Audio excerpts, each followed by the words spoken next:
गुरु प्यारी सात संगत जी, राधा स्वामी जी। स्वागत है आप सबका एक और नई वीडियो में।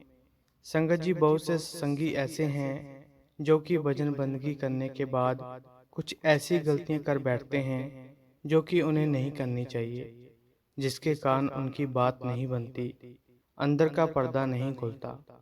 और वो सत्संगी वर्षों से भजन सिमरन करते आ रहे हैं, तो ऐसे अभ्यासियों की अक्सर शिकायत रहती है कि उन्हें अंदर कुछ दिखाई नहीं दिया।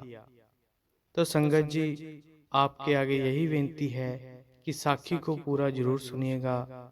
और अगर आप हमारे चैनल पर नए हैं तो चैनल को सब्सक्राइब जरूर करें जी। संगत जी, ये बात एक सत्संगी की है। जब वो सत्संगी एक सत्संगकर्ता से अपने निजी अनुभव साझा करता है और कहता है कि मुझे बहुत वर्ष पहले नाम की बख्शिश हो चुकी है और मैंने अभ्यास को भी पूरा समय दिया है, लेकिन फिर भी मुझे अंदर कुछ दिखाई नहीं दिया। मेरा अंदर का पर्दा नहीं खुला, मेरी बात नहीं बनी। तो कभी कभी मैं परेशान हो जाता हूँ कि इतने अभ्यास के बाद भी मेरी कोई बात क्यों नहीं बनती, और मुझे अंदर ही अंदर ये एहसास होने लगता है कि परमात्मा है भी या नहीं। तो उसकी ये बात सुनने के बाद वो सत्संगकर्ता कहते हैं कि आप ऐसा क्यों सोचते हैं, जबकि आप अपने गुरु का हुक्म निभा रहे हैं। और मालिक के नाम को प्रकट करना इतना आसान नहीं है, ये एक कठिन काम है। इसीलिए मालिक जिन पर कृपा करता है वही उनसे जुड़ पाते हैं, वही उस मालिक के नाम को प्रकट कर पाते हैं। नहीं तो ये हर किसी के बस की बात नहीं है। और आप जी कहते हैं कि मालिक के नाम को प्रकट करना इतना भी आसान नहीं है जितना हम सोचते हैं। तो हमें निरंतर प्रयास करते जाना है और अपने गुरु के हुक्म को निभाते जाना है। और आप ऐसी बातें मन में क्यों लाते हैं कि मैं इतना अभ्यास करता हूँ, आप यहीं पर गलती कर रहे हैं, इसीलिए आपकी बात नहीं बन पाती। क्योंकि जब कोई सत्संगी भजन सिमरन पर बैठता है तो भजन सिमरन करने के बाद उसके मन में ये बात कभी नहीं आनी चाहिए कि मैं खुद भजन कर रहा हूँ और मेरे कारण ही भजन सिमरन हो रहा है, और जो भी हो रहा है मेरे कारण ही हो रहा है। हमें ऐसा बिल्कुल भी नहीं सोचना चाहिए। ये बात अपने अंदर से बिल्कुल निकाल दो कि मैं कुछ कर रहा हूँ।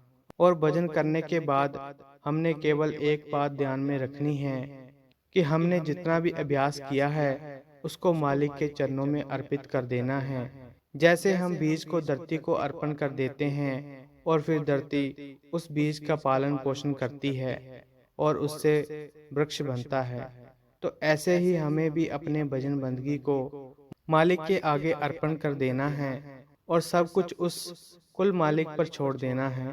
अगर हमने इसे अपने हाथों में रखा तो हमारी बात नहीं बनेगी। हम जितनी भजन बंदगी करते हैं, जितना भी नाम जप करते हैं, उसको कुल मालिक के आगे अर्पण करना है। और ऐसा करने से हमारा मन निर्मल होता है। और वो सत्संगकर्ता जी फरमाते हैं कि मुझसे कुछ सत्संगी ये भी सवाल करते हैं कि हमारा मन भजन सिमरन में नहीं लगता, हमारा ध्यान नहीं लगता। तो आप जी कहते हैं कि ऐसा कैसे हो सकता है कि जब हम बैठें तभी हमें ध्यान आ जाए। इसके लिए हमें प्रयास करना होगा, मेहनत करनी होगी, तब जाकर हमारा मन लगने लगेगा और अंदर से रस आना शुरू होगा, फिर ध्यान आना शुरू होगा। लेकिन हम में से कुछ सत्संगी इस बात को समझ नहीं पाते हैं। वो कहते हैं कि जब हम बैठें तभी हमारा ध्यान लग जाए और हमारा मन सिमरन में लग जाए, जबकि ऐसा नहीं हो सकता। हम दिन के 23 घंटे दुनियादारी को देते हैं, दुनिया को देते हैं, तो हम ये बात सोच भी कैसे सकते हैं कि हम 1 घंटा ही बैठें और हमारा मन सिमरन में लग जाए। ऐसा कैसे हो सकता है? इसके लिए तो समय लगता है, मेहनत करनी पड़ती है, प्रयास करने पड़ते हैं, तब जाकर बात बनती है। संगत जी, अगर कोई कहे कि मुझे फल पहले चाहिए और बीज को मैं बाद में बोऊंगा, ऐसा होना संभव नहीं है। क्योंकि पहले तो हमें बीज को धरती में डालना पड़ता है और फिर जाकर उसका वृक्ष बनता है, फिर जाकर उससे फल मिलते हैं। तो ऐसे ही रूहानियत का ये मार्ग है। जब हमें नाम की बख्शिश होती है, हम बैठना शुरू करते हैं, धीरे धीरे हमारा मन लगना शुरू हो जाता है और फिर जाकर बात बनती है। तो उसके बाद वो सत्संगी उनकी बातों को समझ जाता है और अमल करता है। फिर कुछ दिनों के बाद उसकी फिर उनसे मुलाकात होती है, और जब दोबारा उसकी मुलाकात उनसे होती है जो कि कमाई वाले सत्संगकर्ता होते हैं, वो दौड़ा दौड़ा उनके पास आता है और कहता है कि मेरी तो बात बन गई, जैसा आपने कहा था मैंने वैसा ही किया। मैंने अपने अंदर से ये बात निकाल ही दी कि मैं कुछ कर रहा हूँ, और मैंने सब कुछ मालिक को अर्पण कर दिया, और उसी से मेरी बात बनने लग गई। मेरा ये निजी अनुभव है। जब मैं अभ्यास में लीन था और मेरा सर छत को जाकर लग रहा था, उससे टकरा रहा था, और मुझे ऐसा लग रहा था कि मैं उड़ रहा हूँ। ये अनुभव मेरे लिए बिल्कुल अनूठा था, और मैं ये देखकर घबरा भी गया। मैं इसी के बारे में आपसे बात करने आया हूँ कि मेरे साथ ऐसा क्यों हुआ। तो उसकी ये बात सुनकर वे सत्संगकर्ता जी कहने लगे कि ऐसा अभ्यासियों के साथ होता है। जब वो भजन बंदगी पर बैठते हैं तो उनकी सूरत ऊपर उठना शुरू हो जाती है। जब अभ्यासी भजन बंदगी में लीन होता है तो उसकी सूरत ऊपर की तरफ चढ़ती है और उसका नीचे से नाता टूट जाता है, और उस समय अभ्यासी को घबराना नहीं चाहिए। इसीलिए सत्संग में अक्सर फरमाया जाता है कि इन बातों को हजम करना सीखो, लेकिन हम इन्हें हजम नहीं कर पाते। अब जो तुम्हें अनुभव हुआ वो इसीलिए हुआ क्योंकि तुमने अपने अंदर से ये बात निकाल दी कि मैं कुछ कर रहा हूँ, और तुमने अपने मालिक के चरणों में सब कुछ अर्पित कर दिया, और तुम्हारी बात बन गई। और इसके आगे तुम्हारे साथ कुछ और अनुभव होंगे, उसके लिए भी तुम्हें सावधान रहना चाहिए, क्योंकि जब अंदर नाम प्रकट हो जाता है तो उसे संभाल पाना हर किसी के बस की बात नहीं होती। जब मालिक का नाम अभ्यासी के अंदर प्रकट होने लगता है तो उसके पूर्व कर्मों का सफाया होने लगता है। जब उसके कर्मों का सफाया होने लगता है तो अभ्यासी को लगता है कि उसकी मृत्यु होने वाली है, जैसे कि वो भी कर्मों के साथ खत्म हो रहा है, जबकि उस समय हमारे कर्मों का सफाया हो रहा होता है। ये ऐसा ही है जैसे कि एक व्यक्ति का फिर से जन्म हो रहा होता है।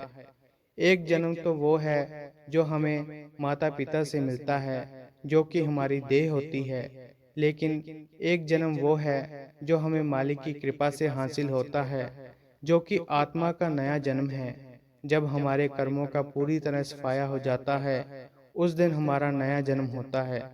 तो आप कहते हैं कि तुम बड़े बड़भागी हो जो यहाँ तक पहुँच पाए हो, और ये केवल तुम्हारे प्रयासों के कारण ही हुआ है कि तुम्हें ऐसे अनुभव हो रहे हैं। तो तुम्हें मालिक का शुक्रिया करना चाहिए कि तुम्हारे अंदर भी नाम प्रकट हुआ और तुम्हारी बात बनने लग गई। तो संगत जी, आज की साखी से हमें ये ही प्रेरणा मिलती है कि अगर हमें भी नाम की बख्शिश हो गई है और हम इस मार्ग पर चल रहे हैं, तो जो अनुभव हमें इस मार्ग पर होते हैं हमें उन्हें हजम करना है।